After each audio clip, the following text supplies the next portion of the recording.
Parents took my college fund to buy my sister an apartment. 2 years later, they called me. My parents stole my inheritance to fund my brother's lavish lifestyle with his gold digger GF, so I exposed his money laundering scheme at a family dinner and got disowned. 22 million, need some perspective on a family situation that is completely blown up.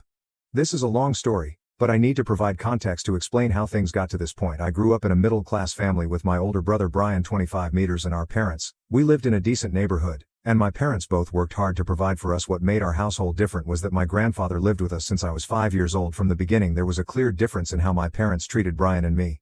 Brian was their golden child, their firstborn, who could do no wrong. With every small achievement of this was celebrated like he had won an Olympic medal. When he got big grades, my parents would take him out for dinner to celebrate. When I got straight A's, they would just say good job and move on. My grandfather was the only one who saw through this dynamic. He was a retired business owner who had built everything from scratch and valued hard work above everything else. He spent equal time with both of us, teaching us about life and money and the importance of integrity. While my parents constantly praised Brian's mediocre efforts, my grandfather was the one who encouraged me to push myself and achieve more. The favoritism became more obvious as we entered high school. If both of us got into trouble somehow, was blamed for being a bad influence on Brian. Despite being the younger one, when we both joined the school basketball team, my parents attended every game Brian played but always had excuses when it was my turn. My grandfather never missed a single game for either of us. Brian started showing concerning behaviors in high school. He would skip classes, but my parents always believed his excuses. He started asking for more pocket money than usual, claiming it was for school projects or team activities. My grandfather questioned this, but my parents shut him down, saying he was being too Brian. I later found out Brian was using the money for online gambling. But when I tried to tell my parents, they accused me of being jealous of my brother. My grandfather had always been successful in his business ventures and he wanted to ensure both his grandsons had a good start in life. 3 years ago, when his health started declining, he set up trust funds for both Bree and I. The money was meant to help us establish ourselves after graduation, either for higher education or starting a legitimate business. My parents were named trustees until we turned 21. Before setting up the trusts, my grandfather sat down with each of us separately. He told me he was proud of how I handled myself despite the obvious favoritism at home with Brian. He had a long discussion about responsibility and making something of himself. A week after setting up the trusts, my grandfather had a severe heart and passed away. His death hit me hard because I lost the only person who truly saw me for who I was. After grandfather's death, Brian's behavior got worse. He barely graduated high school and attempted college only because my parents pressured him. He dropped out after one semester, claiming college wasn't for him. Meanwhile, I focused on my studies, participated in academic competitions and got accepted into a good university. I wanted to make my grandfather proud. Things took a strange turn last year when Brian started dating Amelia, 24F. She came from a wealthy background and had expensive tastes. Suddenly Brian was wearing designer clothes, eating at high-end restaurants and taking weekend trips. This was strange because he hadn't held a steady job since dropping out of college. When I asked my parents about it, they were vague and said Brian had some business ventures going on. I started noticing things around the house. Credit card statements showing massive purchases at luxury stores, receipts from expensive restaurants.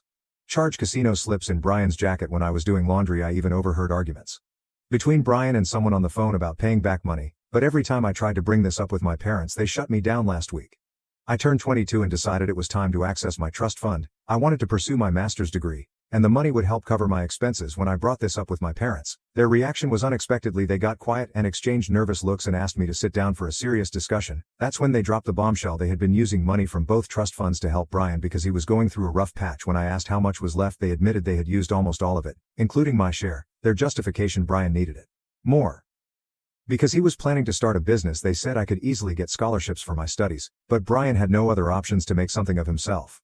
I was stunned, not just because they had used my money without my permission, but because I knew there was no business plan. Brian was burning through cash trying to maintain his lifestyle with Amelia. I had collected evidence over months. Credit card statements, gambling receipts, text messages I had seen pop up on his phone about owing money to people. Yesterday my parents organized a family dinner and invited our aunts and uncles. They said it was to discuss Brian's business plan. But I knew they were trying to pressure me into formally agreeing to let Brian use my share of the inheritance. During dinner, Brian started talking about his amazing business idea, some vague plan about an online marketplace that made absolutely no sense. Our relatives were eating it up, praising his entrepreneurial spirit while giving me disappointed looks for not supporting my brother. That's when I lost it. I went to my room and brought down the folder where I had been collecting evidence. I showed everyone the credit card statements revealing purchases at luxury stores and high-end restaurants. I displayed the gambling receipts I had found. I even had screenshots of texts from Amelia to Brian, demanding expensive gifts and to leave him if he didn't maintain their lifestyle. The dining room exploded into chaos.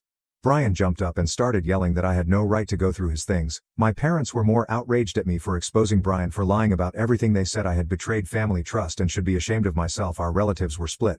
Some were appalled at Brian's behavior, while others said I should have handled this privately instead of my brother. My parents gave me an ultimatum: either apologize to Brian and I agreed to let him use my share of the inheritance or leave their house before walking out. I told them that grandfather would be disappointed in how they had betrayed his wishes and failed to see Brian's manipulation. Now I'm staying with my best friend and trying to figure out my next steps. My phone is constantly buzzing with messages from family members, some offering support, others calling me selfish and heartless. Brian has been posting on social media about how I betrayed him out of jealousy. My parents haven't reached out except to demand I return home and apologize Ida for exposing Brian and refusing to give. I updated my inheritance first.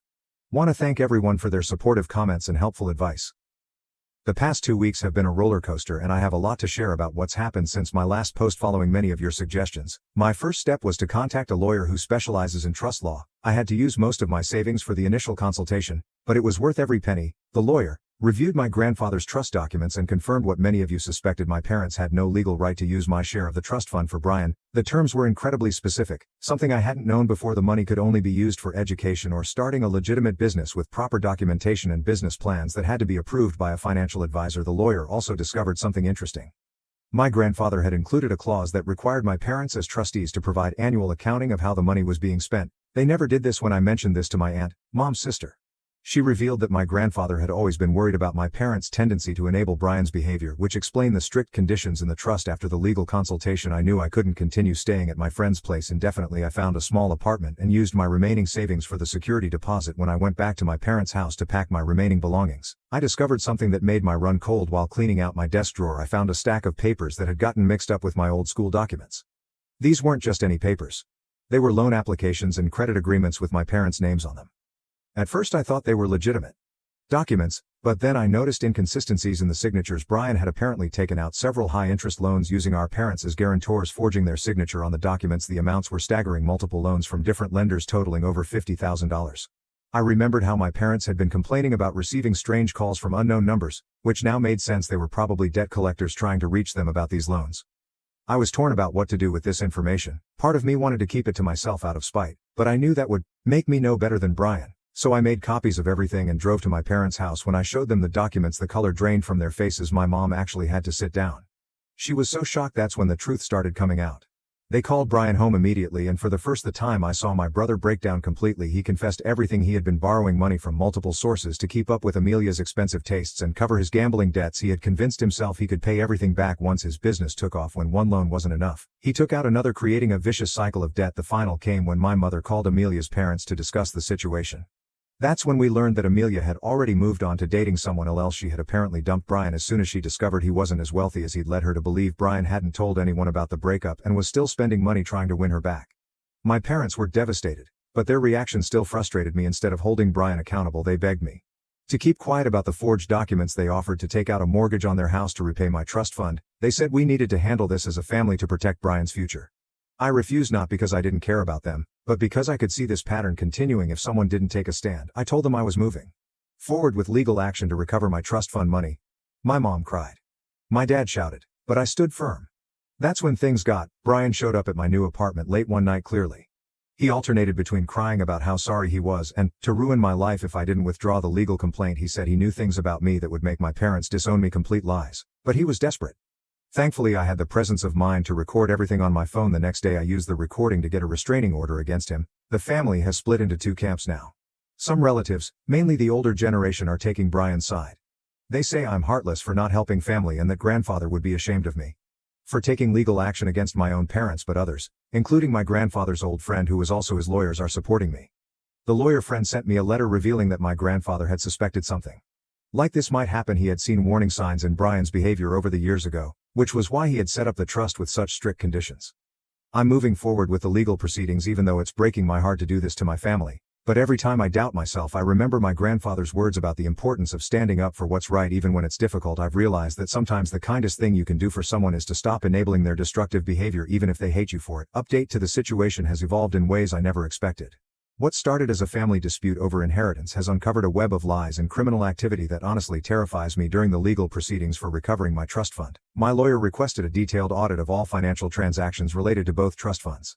That's when we discovered that Brian's problems went far beyond gambling and overspending. The bank statement showed a pattern of large deposits and withdrawals that made no sense. My lawyer brought in a forensic accountant who specialized in fraud detection. It turns out Brian had gotten involved with a group of people who were using his desperation to their advantage.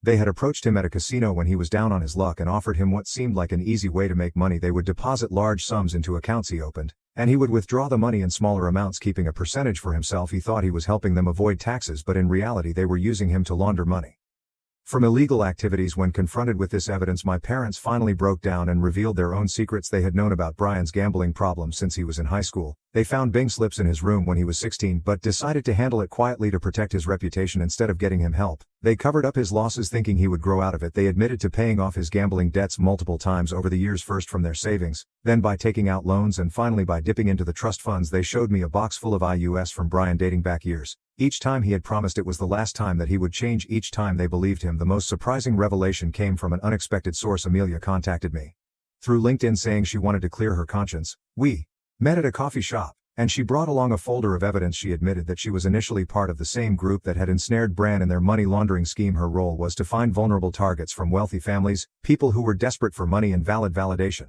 But according to Amelia, something unexpected happened. She actually developed feelings for Brian and tried to get him to stop gambling and cut ties with the group. When he refused, choosing the easy money over her warnings, she left him. She provided screenshots of their conversations where she had tried to convince him to get help, along with details about the group's operations.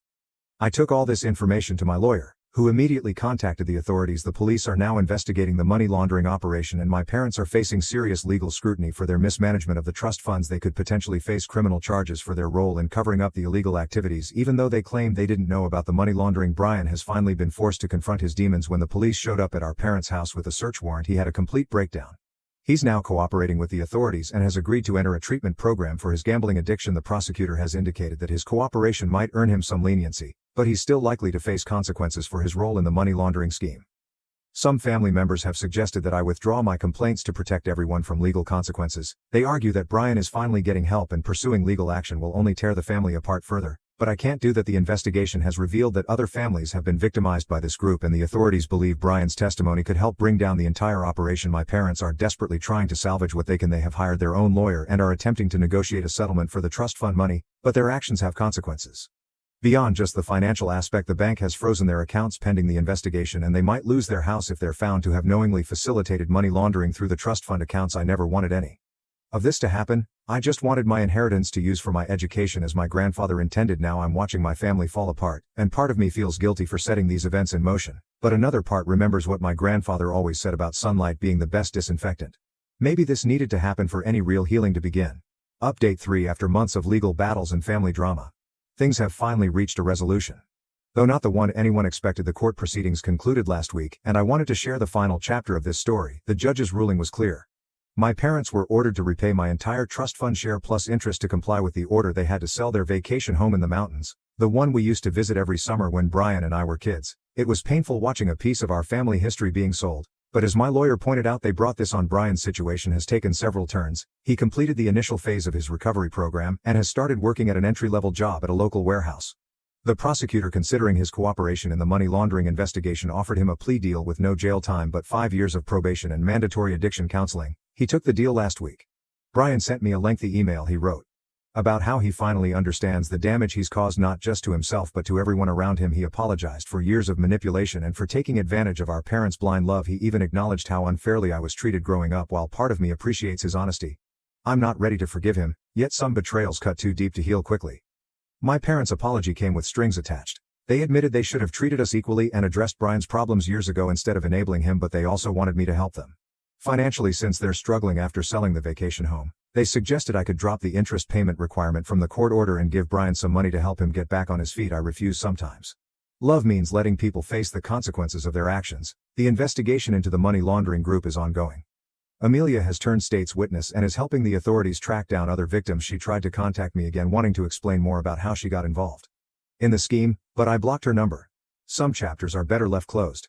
I've been working with my grandfather's old lawyer to ensure the recovered trust fund money is properly managed this time. I start my master's program next semester just as my grandfather wanted. The lawyer shared something interesting. Apparently my grandfather had set up a separate small trust that would only become accessible if the main trust was mismanaged. He really did think of everything. Recently my cousin forwarded me a diary belonging to my grandfather that she found while cleaning her attic. Reading it has been both comforting and painful. He wrote extensively about his concerns regarding Brian's behavior and my parents' blindness to it. There were several entries about how he hoped the trust fund conditions would force everyone to finally confront these issues. He also wrote about his pride in my resilience and his hopes for my future. I've maintained my decision to stay in no contact with my family for now. Some relatives say I'm being too harsh. That family should stick together through hard times, but I've realized that sometimes the healthiest thing you can do is step away. My grandfather wrote in his diary, standing alone is better than standing with people who hurt you. The money's been transferred to my new account, and I've moved to a different city to start my master's program. Sometimes I drive past our old vacation home and remember the good times before money and lies tore everything apart, but then I remember my grandfather's words about building a life on truth rather than comfortable lies, and I know I made the right choice. Looking back on everything that's happened, I realized this was never really about the money. It was about truth, responsibility, and the courage to stand up for what's right even when it cost you everything you thought you needed. My grandfather understood that. I wish it hadn't taken all this for me to understand it too.